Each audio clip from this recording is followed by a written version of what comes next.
मंदसौर में खस्ताहाल यात्री बसों पर कार्रवाई कर रहे परिवहन अधिकारी की ये दलील सामने आई कि स्टाफ की कमी से रूटीन चेकिंग में दिक्कतें आती है। चेकिंग करे तो ऑफिस में काम का लोड बढ़ जाता है और ऑफिस का काम करे तो चेकिंग रह जाती है। परिवहन अधिकारी ने कहा है कि पुलिस, हम और सब मिलकर कार्रवाई करे तो ग्राउंड पर प्रभावी कार्रवाई हो सकती है। अब ऐसे में समझा जा सकता है कि प्रदेश में परिवहन व्यवस्थाओं के क्या हाल है। जिला परिवहन अधिकारी रीना कराड़े ने आज गुरुवार को सीतामऊ रोड और महू नीमच हाईवे पर यात्री बसों को रोककर चेकिंग की और लापरवाही मिलने पर चालानी कार्रवाई की। इस कार्रवाई के दौरान आरटीओ ने 40 से अधिक यात्री बसों को रोका और बसों में चढ़कर सघन जांच की। इस दौरान 11 बसों पर चालानी कार्रवाई करते हुए 23,000 राजस्व राशि भी वसूल की। मंदसौर में परिवहन विभाग ने 2 दिनों में करीब 70 बसों को रोका और 15 बसों पर कार्रवाई की। लिहाजा अब देखने वाली बात होगी कि इतने बड़े हादसे के बाद परिवहन विभाग अपनी जिम्मेदारी इसी तरह निभाएगा और सरकार और जिम्मेदार परिवहन में बिगड़े हालातों को सुधार पाएंगे। निश्चित ही अगर विभाग मजबूत रहेगा तो भविष्य में इतने बड़े हादसे की खबर शायद दोबारा कहीं से ना आए। कलेक्टर सर के निर्देश है कि जो भी बसेस हैं उनको चेकिंग किया जाए, ओवरलोड बसेस हैं उन पे चालानी कार्रवाई किया जाए। कल भी हम लोगों ने चेकिंग किया था, आज भी लगभग हम लोगों ने 40 बसेस चेक की हैं। उसमें हम लोगों ने चालान भी किए हैं। एक बिना परमिट बस अभी जब्त की है, उसको नई आबादी थाना में खड़े करवाने के लिए आए हैं। आज लगभग 11 चालान बने हैं जिससे 23,000 की राजस्व वसूली की है। बिल्कुल रूटीन चेकिंग होना चाहिए। हम लोगों के सामने भी कुछ समस्याएं हैं। हमारे पास स्टाफ की कमी के कारण हम लोग नहीं कर पाते हैं, क्योंकि अभी ये हादसा हुआ है, हम लोग भी चेक कर रहे हैं। अभी चेकिंग में आने के दौरान हम लोगों के ऑफिस में इतना वर्कलोड बढ़ जाता है कि इधर चेकिंग करते हैं तो ऑफिस का काम रह जाता है, ऑफिस में करते तो चेकिंग रह जाता है। तो ये है कि सभी लोग ध्यान दें, पुलिस भी ध्यान दे, हम लोग भी ध्यान दें, तभी प्रभावी कार्यवाही हो सकती है। जी बिल्कुल जारी रहेगी। बूथ ऑपरेटर का आरोप है कि सैलरी की मांग के बाद मैनेजर रवि कनवट व एचआर रविंद्र रावल निरंतर प्रताड़ित करने लगे। पीड़ित युवक ने मीडिया को बताया कि दोनों टोल अधिकारी द्वारा इतना प्रताड़ित किया जा रहा है कि अब वह आत्महत्या करने को मजबूर हो रहा है। जानकारी के अनुसार पिपलिया मंडी थाना क्षेत्र ग्राम थड़ोद टोल प्लाजा पर कार्यरत कर्मचारी बूथ ऑपरेटर दीपक जोशी ने बीती रात अपने टोल कर्मचारियों के साथ पीपलिया थाना पहुंचकर मल्हारगढ़ एसडीओपी त्रिलोक पवार से मुलाकात कर शिकायत दर्ज करवाई कि वह करीब 8 वर्षों से टोल प्लाजा पर काम कर रहा है। विगत दिनों पिताजी का स्वर्गवास हो गया और पत्नी की भी तबीयत खराब रहती है। घर में 2 छोटे छोटे बच्चे भी हैं। वहीं देश में फैली वैश्विक महामारी के दौरान भी निरंतर टोल पर कार्य किया। लंबा समय बीतने के बाद जब पीड़ित युवक ने टोल बूथ के सोशल मीडिया व्हाट्सएप ग्रुप में अपनी सैलरी बढ़ाने का जिक्र किया तो टोल मैनेजर रवि कनवट और एचआर रविंद्र रावल द्वारा निरंतर प्रताड़ित करना शुरू कर दिया और बिना कारण बताए बोल दिया कि तुम्हारा ट्रांसपोर्ट उड़ीसा के संबलगढ़ किया गया है। उड़ीसा ट्रांसपोर्ट होने की खबर सुनते ही पीड़ित युवक के पैरों तले जमीन खिसक गई और जब युवक ने इसका विरोध किया तो ट्रांसफर उड़ीसा के संबलगढ़ से कैंसिल कर माननखेड़ा टोल पर करने के मौखिक बताया। युवक ने बताया कि वह बहुत परेशान हो गया है और आत्महत्या करने को मजबूर हो रहा है। मामला सर ये है कि मैनेजर रवि कनवट और एचआर रविंद्र रावल द्वारा मुझे प्रताड़ित और परेशान किया जा रहा है। मेरा ट्रांसफर सबलपुर कर दिया गया। किस बात को लेकर प्रताड़ित कर रहे हैं? क्या बिना कारण और बिना गलती के मुझे परेशान किया जा रहा है सर। बात ये है कि 5 फरवरी की नाइट में 4 लोग हम ड्यूटी करके आए तो हमें ग्रुप में इनके द्वारा कहा गया कि आप चारों की आज एब्सेंट लगेगी। इसके विरोध में मैंने जब कहा कि कोई भी कंपनी और कोई भी कारखाना किसी मजदूर व्यक्ति को काम करने के बाद उसका वेतन नहीं काट सकता, तो इस बात को लेकर उन्होंने वहीं से मेरा लेटर निकाल के सबलपुर का ट्रांसफ़र कर दिया। जबकि एचओ का बहाना बना रहे हैं कि ऊपर से हुआ है, आगे से हुआ, जबकि ऐसा कुछ नहीं है। इन्होंने व्यक्तिगत रूप से मेरे मैसेज को गलत ले लिया व्यक्तिगत अपने ऊपर और मेरा शोषण कर रहे हैं। आपका ट्रांसफ़र को लेके अभी किस तरह से आपकी स्थिति, अब किस तरह आपको परेशानी का सामना देखना पड़ रहा है? आगे आप क्या कर रहे हैं? मुझे सर 12 दिन हो गए आज घर पे बिठा रखा है। 2-4 दिन काम भी करवा लिया है। बोले कि हम आगे बात चल रही है, ऊपर बात चल रही है, ऐसे कर करके सर आज 12-15 दिन हो गए। मैं मानसिक रूप से बहुत परेशान हो चुका हूँ। हाथाजोड़ी कर लिया 2 बार इनके 2 घंटे तक माफ़ीनामा भी लिख दिया सर मैंने, जबकि मेरी कोई गलती नहीं है। तो मेरा प्रशासन से और सभी से अनुरोध है कि मुझे न्याय दिलाए तथा मैं कहीं नहीं जा सकता, मुझे यहीं पे ड्यूटी करने की अनुमति प्रदान करें। यहीं पे ड्यूटी करने का कारण क्या आपका ये वाला? यहीं पे सर मेरा पिताजी का अभी स्वर्गवास हुआ है, 2-3 महीने हुए हैं। पत्नी भी बीमार रहती है, छोटे छोटे बच्चे हैं, मैं कहीं नहीं जा सकता हूँ सर। आज से मैं 10 साल हो गए मुझे, 2013 से नियमित काम कर रहा हूँ और मेरी कोई गलती नहीं है। बिना कारण मुझे परेशान न किया जाए, वरना मैं मानसिक स्थिति से भी अभी बहुत गंभीर स्थिति में मैं आत्महत्या भी कर सकता हूँ सर। उसके जिम्मेदार रवि कन्वर्ट और HR रविंद्र रावल रहेंगे। मैंने सर 2 घंटे तक बिना गलती के भी माफ़ीनामा लिख दिया है कि मेरी कोई गलती नहीं, फिर भी मुझे क्षमा करें और आगे से भी कोई गलती भविष्य में नहीं करूँगा। उसके बाद भी सर मुझे प्रताड़ित कर रहे हैं कि बात चल रही है और करेंगे, और अब बोल रहे हैं कुछ भी कर लो, आप थाने में भी चल जाओ, आपकी नहीं सुनेंगे हमारी सुनेंगे, किसी के भी पास चल जाओ, नेता के पास या किसी के पास चल जाओ, आपकी कोई नहीं सुनेगा। आप कुछ भी कर लो, आपको सबलगढ़ ही जाना पड़ेगा, फिर माननखेड़े ही जाना पड़ेगा। मैंने कहा सर मैं बिना गलती और बिना कारण क्यों जाऊँ, जब इतने साल से काम कर रहा हूँ, मेरे परिवार जैसा माहौल है, मैंने काम भी अपना परिवार समझ के ही किया है, कभी इसे नौकरी नहीं समझा। तो सर मेरा सभी से निवेदन है कि मुझे यहीं रहना। जिसमें यातायात व्यवस्था को बेहतर बनाने के लिए ट्रैफिक पुलिस ने कई तरह के प्रयास किए, साथ ही विभिन्न गतिविधियों के माध्यम से जागरूकता फैलाने के लिए प्रतियोगिता व कार्यशाला आयोजित की। इन सभी प्रतियोगिता व कार्यशाला में उत्कृष्ट प्रदर्शन करने वाले छात्रों को, प्रतिभागियों को समापन अवसर पर नीमच जिला collector Mayank Agarwal, SP Suraj Kumar Verma, BJP जिलाध्यक्ष पवन पाटीदार के द्वारा सम्मानित किया गया।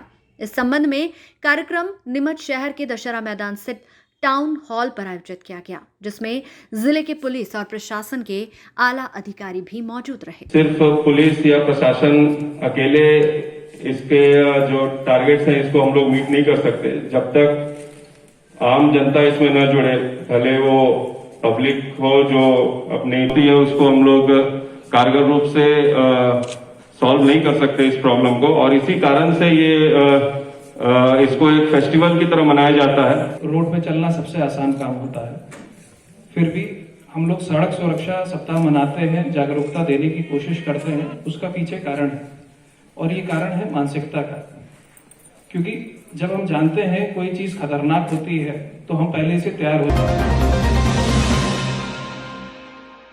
ज्ञापन में बताया गया, चल्दू ग्राम के खसरा नंबर 981 मेन रोड से लगी हुई सरकारी भूमि, जिस पर हनुमान जी का एक चबूतरा बना हुआ है और पास ही बची हुई जमीन खुली भूमि हनुमान जी के उपयोग में आती है। पिछले कुछ दिनों से माफियाओं ने हनुमान जी की इस जगह और साथ में लगी 4 भुजा मंदिर की भूमि पर अवैध रूप से अतिक्रमण ग्राम के सरपंच के संरक्षण में कर लिया, जिसे अवैध अतिक्रमण को जल्द से जल्द मुक्त करवाया जाए और अतिक्रमण करवाने वाले व्यक्तियों पर सख्त कार्रवाई की जाए। इस अवसर पर तेजपाल सिंह, खुमान सिंह, भगवान सिंह, नारायण सिंह, विजय सिंह, नरेंद्र सिंह, लोकेंद्र सिंह सहित बड़ी संख्या में चल्दू के ग्रामवासी मौजूद रहे। सर हम जीरन तहसील के ग्राम चल्दू से आए हैं और यहाँ पर ग्रामीण जन की ये समस्या है कि चल्दू बस स्टैंड पर जो बालाजी का मंदिर है उसके पास में शासकीय भूमि है जो 4 भुजा मंदिर के नाम से आवंटित की गई है। वो उसका पुजारी के वो पूजा करने के लिए दिया गया है, लेकिन सर कुछ लोगों ने मिलीभगत मिलकर और उसकी शासकीय भूमि को बंदर बाट कर रहे हैं। इसी के संदर्भ में हम पहले भी आए थे, कलेक्टर महोदय श्री जितेंद्र सिंह जी राजे साहब थे, उस दौरान भी हमने कलेक्टर में शिकायत जन सुनवाई में की थी। उस पर प्रोसेस जारी है और उसी प्रोसेस को वापस हमने तहसीलदार जीरन में भी दिया है और आज फिर हम उसी के संदर्भ में माननीय कलेक्टर महोदय श्री मयंक जी अग्रवाल साहब को भी इस चीज़ से अवगत कराने के लिए आए थे।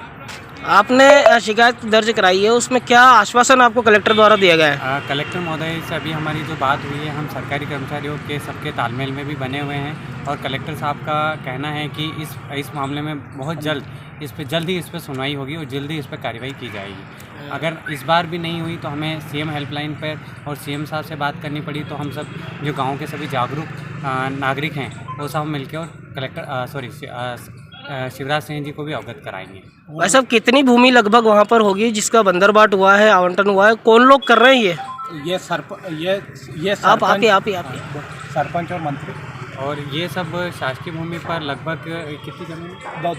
2 बीघा की समथिंग ज़मीन है। और इस पे ये जो शासन के लोग हैं उसमें प्रतिनिधि भी हैं, सरपंच प्रतिनिधि भी बोल सकते हैं, और जो मंदिर के पुजारी और जो सचिव हैं पटवारी, इन सब का तालमेल बैठा हुआ है और इनके संदर्भ में ही काम हो रहा है। क्या आपने आवेदन में इन सबके नाम के खुलासे करें? नाम के खुलासा क्या नहीं किया पर बोल के नाम लेकिन हाँ किए हैं साहब। दरअसल आज यातायात पुलिस सप्ताह के समापन के अवसर पर लापता लड़की के परिजन अधिकारियों से मिलने पहुंचे, जहां पर उन्होंने मीडिया को जानकारी देते हुए बताया कि 15 वर्षीय नाबालिग लड़की 10 तारीख को स्कूल के लिए निकली थी, जो अब तक घर नहीं पहुंची, जिसकी रिपोर्ट भी परिजनों द्वारा कैंट थाना में करवाई गई। लड़की के परिजन नरेंद्र मेघवाल ने जानकारी देते हुए बताया कि हमारी लड़की 10 तारीख को स्कूल के लिए निकली थी, तब से वह लापता है, जिसकी रिपोर्ट हमारे द्वारा कैंट थाने में लिखवाई गई। रिपोर्ट लिखवाने के साथ हमारे द्वारा भी लड़की की छानबीन की जा रही थी, जिसमें हमें कॉल डिटेल के माध्यम से पता चला कि लड़की का भीलवाड़ा जिले के खोरा काला गांव में होना पाया गया, जिसकी जानकारी हमारे द्वारा पुलिस को दी गई, लेकिन पुलिस द्वारा अब तक कोई ठोस कार्रवाई नहीं की गई, जिसे लेकर परिजनों ने पुलिस की कार्रवाई पर सवाल उठाए हैं। लड़की के परिजनों ने उच्च अधिकारियों से मांग की है कि लड़की को जल्द से जल्द ढूंढकर हमें दिया जाए। 15 साल की है सर, बस ये बता दो 15 साल की बालिका है। समाज का बता दो। की एक लड़की है जो घसरुंडी बामनी रहती है, वो पढ़ने आई थी, एग्ज़ाम थी उसकी तो देने आई थी, उसके बाद वापस नहीं आई घर। हमने कैंट थाने में रिपोर्ट दर्ज करे 11 तारीख को उसकी गुमशुदगी की, और वो भी नाबालिग है। तो उसके बाद क्या हुआ, इनने विवेचना में लिया है, लड़की की हमने तलाश भी करी है। भीलवाड़ा के पास कोई गांव है, वहाँ गए भी थे, पुलिस वाले भी गए थे, और वहाँ से उसके माँ बाप ने एक्सेप्ट भी किया है कि लड़की हमारे पास है। पर फिर भी यहाँ से पुलिस वाले जो भी आए थे, लक्ष्मण सिंह जी राठौर साहब, जो भी वो लोग वापस निहत्ते आ गए, और उन्होंने हमको ऑफ़र किया कि लड़की हमारे पास है, आप 2 लाख रुपए ले लो, हम लड़की को नहीं दे रहे। और ये पुलिस अब कोई कार्रवाई नहीं कर रही, और वापस वहाँ से पुलिस टीम के साथ नीमच आ गए हैं हम लोग, और घर वाले बहुत परेशान हो रहे हैं। अभी तक 2 लाख के उसकी माँ ने बोला है कि 2 लाख रुपए ले लो, लड़की को यहीं छोड़ दो, लड़की हमारे पास है। फिर भी ये आपको कैसे पता है? ये मेरे हम लोग खुद गए थे वहीं पे, मैं नहीं गए थे, मेरे रिश्तेदार सभी गए थे। अभी परसों की बात है ये, 3 दिन पहले। वहाँ से रात को 2 बजे घर आए वापस, और वहाँ सभी लोग गांव के भी इकट्ठे हो गए थे। उन्होंने बोले ठीक है लड़की हमारे पास है। पहले तो वो बोले हमारे लड़के आपको सौंप देते हैं, लड़के के ऊपर आप कोई भी केस नहीं करोगे। हमने वो भी एक्सेप्ट किया। 2 घंटे बाद उन्होंने वो भी मना कर दिया, बोला हम लड़की नहीं सौंप रहे आपको, और 2 लाख रुपए ले जाओ। तो ठीक, फिर और ये लक्ष्मण सिंह जी राठौर जो विवेचना कर रहे हैं, वो हमको वापस ले आए। कौन लोग हैं वो जो ले गए लड़की? वो भी मेघवाल समाज के ही हैं। बाकी वो लड़का कुछ मतलब ऐसा फेसबुक पे मालूम पड़ा है कि बिल्कुल खाना पीना और बिल्कुल नशे की आदतन है, अपराधी टाइप का दिख रहा है। का मामला है क्या? नहीं, ऐसा कुछ नहीं है। वो लड़की अभी नाबालिग है। वो तो 15 साल की लड़की गांव से पढ़ने आती थी। अब उसको कैसे उसको अपहरण किया, क्या उसको उलझाया, क्या खिलाया, क्या मालूम नहीं पड़ रहा।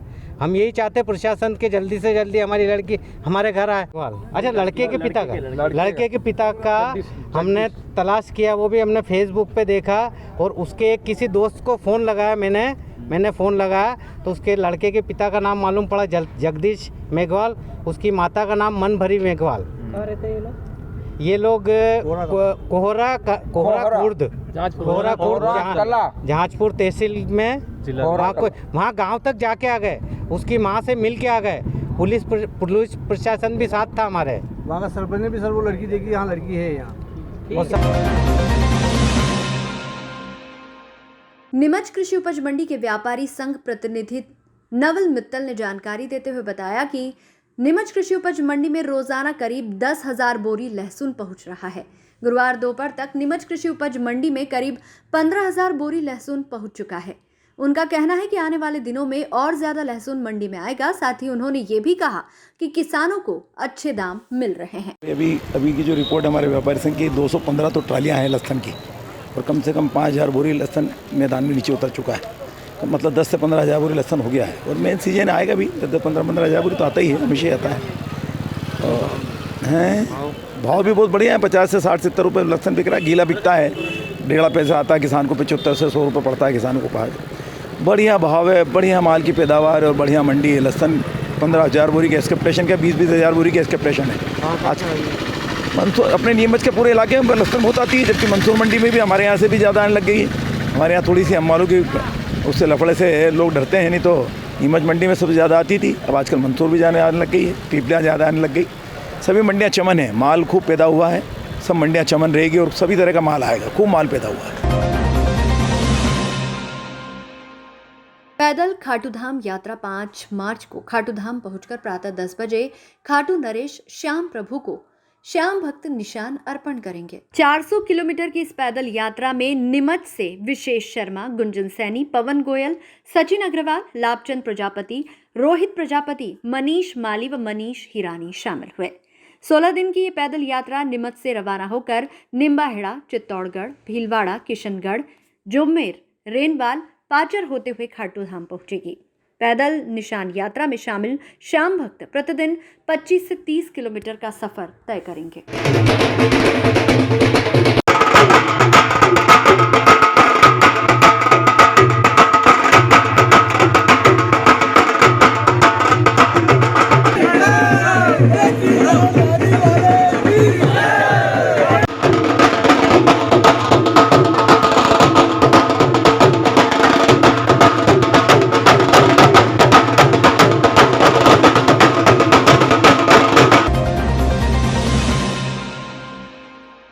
ऐसे में संचालकों के सामने उन भोजनकर्ताओं के आ जाने से समस्या खड़ी होती है जिनके पास मोबाइल नहीं है।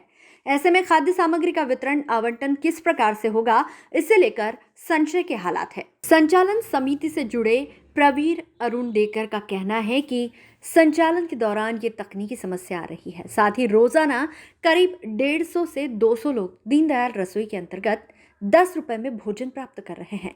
अब तक करीब 3 लाख लोग जब से दीनदयाल रसोई शुरू हुई है तब से भोजन कर चुके हैं। द्वारा दूसरे चरण का कार्य दीनदयाल रसोई का प्रारंभ किया गया है। उसमें एक तो खाने की थाली का जो मूल्य है वो 10 रुपये निर्धारित किया गया है, और दूसरा शासन द्वारा ये कहा गया है कि जो भी हितग्राही यहाँ भोजन करने के लिए आते हैं उन सभी की जानकारी मोबाइल का जो एक पोर्टल दीनदयाल रसोई के नाम से बनाया गया है मध्य प्रदेश स्तर पर, उसमें उनका मोबाइल नंबर लेकर लोड करना है। साथ ही हमको प्रतिदिन की खाद्यान्न की जानकारी, यहाँ कितना आटा लगा, कितने चावल लगे, कितना तेल लगा और आज क्या खाना बनाया गया था। वैसे शासन द्वारा एक मेन्यू निर्धारित किया गया है, उस मेन्यू में दाल चावल, एक हरी सब्जी और रोटी ये देने के लिए कहा गया है, जो प्रतिदिन यहाँ बनाया जा रहा है। और अभी तक लगभग 3 लाख थालियाँ हमारे यहाँ प्रारंभ से लेकर आज तक लगाई जा चुकी है, यानी 3 लाख लोगों ने भोजन किया है और ये काम अनवरत जारी है। अभी कुछ परेशानियाँ हम लोगों को ये आ रही है कि मोबाइल पे जब पोर्टल पे मोबाइल नंबर लोड करने हैं तो उसमें कई लोगों के पास मोबाइल नहीं रहते हैं, और शासन द्वारा हमें उसी जो आंकड़ा आएगा उसे आंकड़े के आधार पर खाद्यान्न वितरण किया जाना है। तो जिन लोगों के पास मोबाइल नहीं है उनके आंकड़े का जो तारतम्य कैसे सरकार मिलाएगी इसकी कोई जानकारी हमें उपलब्ध नहीं है, ये हमारी परेशानी है। प्रतिदिन कितने लोग यहाँ पे भोजन करते हैं? प्रतिदिन लगभग 150 से 200 लोग भोजन करते हैं। 200 से अधिक भी कई बार हो जाते हैं, परंतु 150 से कम कभी नहीं होते हैं। इनका चेकिंग कौन करता है जैसे खाने में? हम भारत विकास परिषद विवेकानंद शाखा के सभी सदस्य यहाँ का संचालन करते हैं। हमारी एक बॉडी बनी हुई है यहाँ के संचालन समिति की, उसमें संयोजक, सहसंयोजक और सभी विभिन्न प्रकार के कार्यों का कार्य हमने विभाजित कर रखा है। खाद्यान्न की जानकारी एक सदस्य के पास है, वित्तीय व्यवस्था एक सदस्य के पास है, कर्मचारी का काम एक सदस्य के पास है, सब्जी की व्यवस्था एक व्यक्ति देखता है, और जो भी सदस्य बीच बीच में आते हैं वो यहाँ की कार्यप्रणाली और खाद्यान्न की गुणवत्ता का ध्यान रखते हैं, और नगर पालिका के कर्मचारी भी आते हैं भी। दरअसल मल्हारगढ़ के ग्राम बूढ़ा में बैरागी समाज के शमशान हेतु 4 आरी जमीन सर्वे क्रमांक 26/22 प्रस्तावित है, लेकिन समाजजनों का आरोप है कि उक्त जमीन पर विगत कुछ समय से समाज के ही मोहनदास और भंवरदास दोनों ने कब्जा कर पक्का निर्माण कर लिया। इस पर सभी समाजजनों ने आपत्ति लेते हुए शमशान की भूमि से कब्जा हटाने की बात कही, लेकिन दोनों दबंग नहीं माने। वहीं जब समाजजन इसकी शिकायत अधिकारियों को करने पहुंचे तो दबंगों ने विगत 17 फरवरी की रात में समाज के नंदराम पिता किशोरदास बैरागी के साथ मारपीट की। गांव के सभी बैरागी समाजजनों का एक प्रतिनिधिमंडल शुक्रवार को मंदसौर जिला कलेक्टर कार्यालय पहुंचा और आवेदन देकर दोनों दबंगों से समाज के शमशान घाट की जमीन को मुक्त कराने की मांग की है। गांव बूढ़ा में गरावत के रास्ते पे बैरागी समाज की शमशान की जो भूमि है उस पर मोहनदास पिता रघुदास बैरागी ने कब्जा कर रखा है। भंवरदास पिता सीतारामदास बैरागी ने जो कब्जा कर रखा है वो ज़मीन कुल 4 आरी है और उसको वो कब्जा उसका हटा जाए। उनका कब्जा करीब सब 20 साल से है और वो कब्जा हटा जाए। मैंने जब से होश संभाला है तब से ही इस शमशान भूमि पर हमारे पूर्वजों का दाह संस्कार किया जाता है और अभी तक हो रहा है। लेकिन इस स्थान पे भंवरदास पिता सीतारामदास बैरागी और मोहनदास पिता रघुवीरदास बैरागी और प्रकाश दास पिता रघुवीरदास बैरागी ने अतिक्रमण कर रखा है और मकान का निर्माण कर लिया है और जो भी समझाने जाता है, पूछने जाता है, उसको मारने की धमकी दी जाती है, गाली गलौज करते हैं। अभी आप आए हैं? हम कलेक्टर साहब के कार्यालय में आए हैं कि इसका अतिक्रमण जल्द से जल्द हटाया जाए और हमारे को 4 आरी ज़मीन पर कब्जा दिया जाए। सबसे पहले कहाँ हमने मल्हार तहसील को दिया, कलेक्टर साहब को दिया, तहसीलदार साहब को दिया, पटवारी साहब को दिया, ग्राम पंचायत में दिया, सभी प्रकार हमने दे दिया है।